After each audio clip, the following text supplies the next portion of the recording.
Hey, what's up, everybody? Video 44 coming at you with another video. All right, so I'm looking around and I'm on YouTube for content about the Lakers. And I know people are dropping stuff, respect everybody, but I just wasn't really interested in any of their topics, so I figured I'd make a video of my own. So that's how that's gonna go. Yeah, man, we lost to the Charlotte Hornets yesterday. As I told you guys, I like the Charlotte Hornets top 4 players a lot. But I still think that if you play well against the Hornets, especially at home, you feel like you should win the game. And we didn't play well enough to win.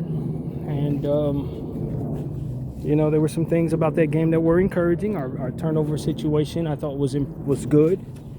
For the most part, I thought we saw some of the things out of Luka that we need to see. He did well in the areas that I'm most critical of, which are really the only areas I'm interested in regards to Luka. Turnovers, free throw percentage, and 3-point shooting percentage. I always trusted he's going to be able to pull down boards. He didn't do that great there, but he had 38 or 39 points. I was very pleased with Luka. I thought LeBron was good offensively. I know some of the pundits I was listening to may have pointed out some things that he didn't do defensively. I didn't really have an eye for that last night. I just expected 41 years old. He's just going to have issues defending certain people and foot speed stuff, especially against fast-footed teams. I just ain't looking for him to really be able to stay in front of anybody. It's more about him positioning himself to draw charges, crashing the defensive glass, maybe playing some little weak side rim protection. But as far as him being able to sit in the chair and keep up with people like Brandon Miller and LaMelo Ball, hell no, I don't expect him to do that. So I'm not even really looking for him to do that.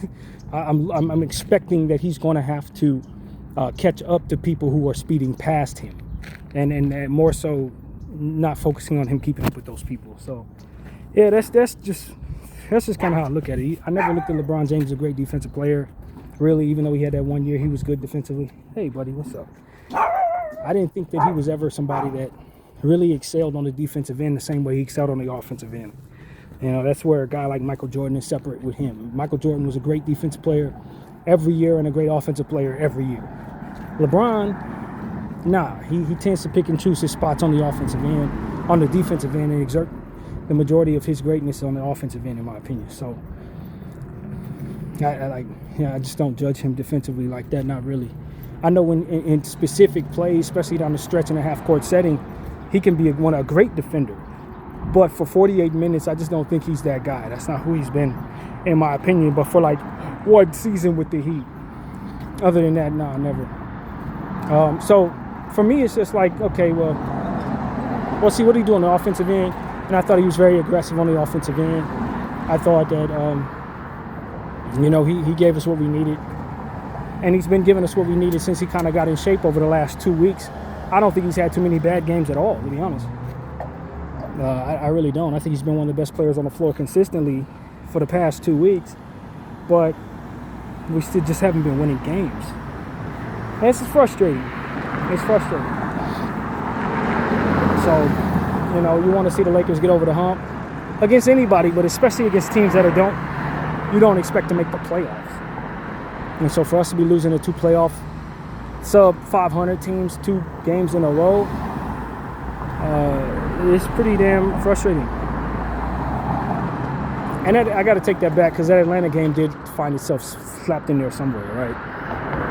But just the 2 losses that we had, the two losses that we've taken on lately have been sub-500 teams. So that's really what I'm trying to say.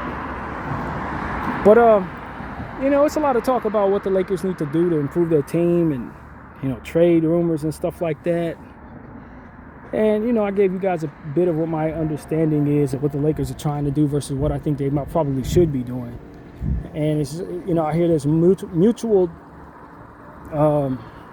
interest between Herb Jones and the Lakers. I'm not going to lie to y'all. I'm just not a believer in that type of player anymore, man. Vanderbilt, if I'm being completely honest with you, Vanderbilt has changed my entire tune on the defensive player that doesn't score archetype. I just don't believe in it anymore. I'm just going to be honest with you. I don't believe in the archetype, man.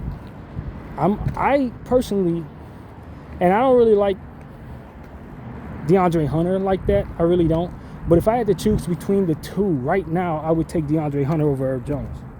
Because at least I know DeAndre Hunter is an offensive threat, a fantastic mid-range jump shooter, good three-point shooter for the most part. Can't stay healthy worth a damn, but neither can Herb Jones. If I'm choosing between two injury-prone players, I want a two-way guy. So if you force me to choose between one of the two, I'm gonna go there. I just don't believe Herb Jones plays enough games for the deficiencies. I think he's Vanderbilt all over again. I think he's Vanderbilt all over again. And so, while if he gets here, I'm very open to him being wrong. I think a lot of Pelicans fans have stated that they really like Herb, and you know, I'm all for being wrong, man. I hope I'm wrong. You know what I mean? We bring him here. I'm certainly rooting for him to succeed, but I'm low key out on the defensive wing that's going to average like 6 points a game. I don't want that player anymore. I don't.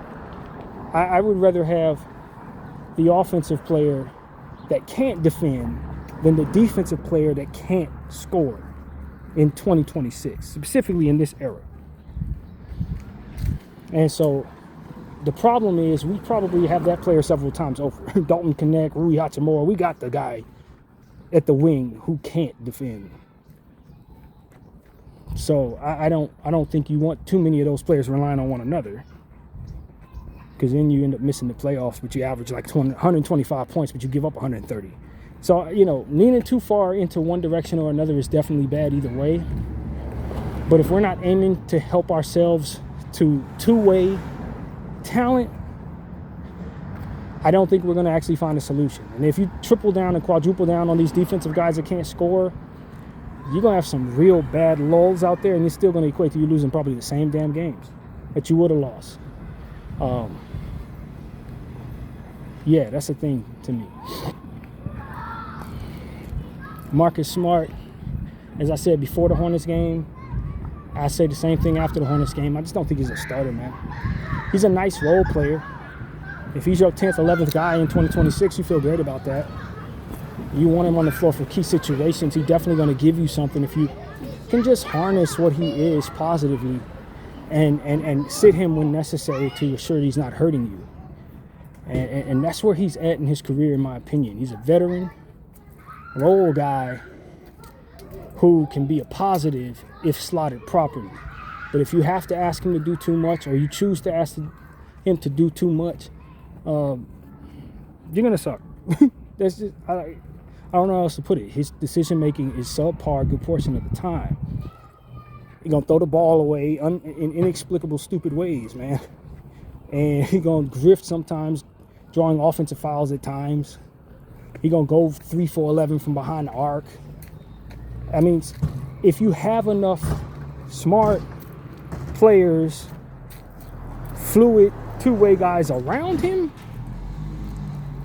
then he can help you. But if you got some flawed players next to him, like we have, it doubles down on his negative for your roster. And I think we have too much of that already. So, like, to be honest with you, I just think the Lakers roster is severely flawed, and they have to be very careful about what they bring to it to not make it worse, trying to improve it. And I think that that's a real thing.